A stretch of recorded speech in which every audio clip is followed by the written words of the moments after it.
Assalamualaikum warahmatullahi wabarakatuh. Perkenalkan, saya Nurul Fadila dengan NIM 251001061.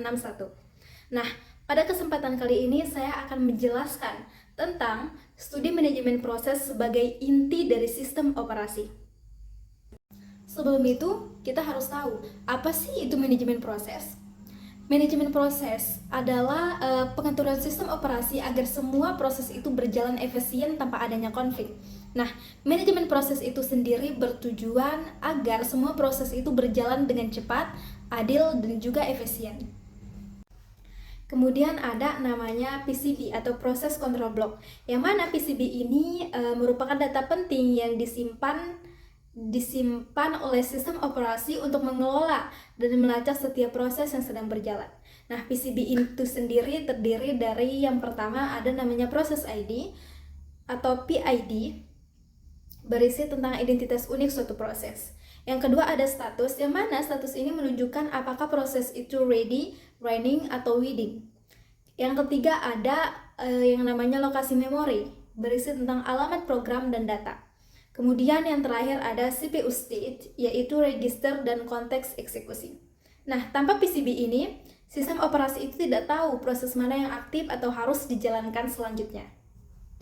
Kemudian ada jenis operasi dalam manajemen proses. Yang mana yang pertama ada create, yaitu membuat dan menginisialisasi proses baru ke dalam sistem. Yang kedua ada suspend, yaitu menghentikan sementara eksekusi proses tanpa adanya penghapusan. Yang ketiga ada resume, yaitu melanjutkan kembali proses yang telah ditangguhkan. Dan yang terakhir atau keempat ada terminate, yaitu mengakhiri proses dan membebaskan resource yang sudah digunakan.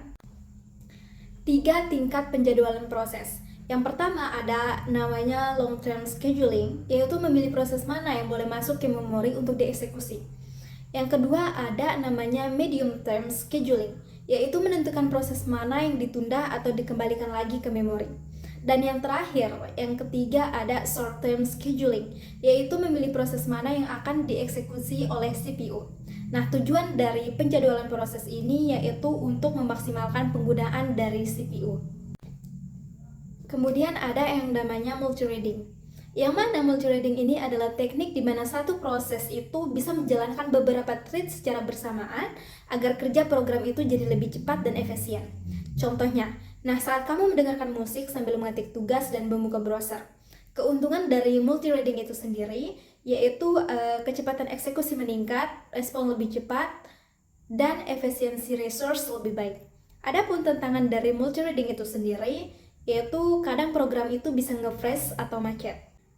Kesimpulannya adalah yang mana manajemen proses ini merupakan jantung dari operasi sistem yang bertugas untuk mengkoordinasikan semua aplikasi itu agar berjalan harmonis dan stabil. Nah, fondasi teknisnya yang mana PCB, penjadwalan berlapis, dan multithreading itu menciptakan sistem yang responsif dan efisien, sehingga semua proses itu dapat berjalan bersamaan tanpa adanya gangguan, crash, ataupun yang namanya kehilangan data.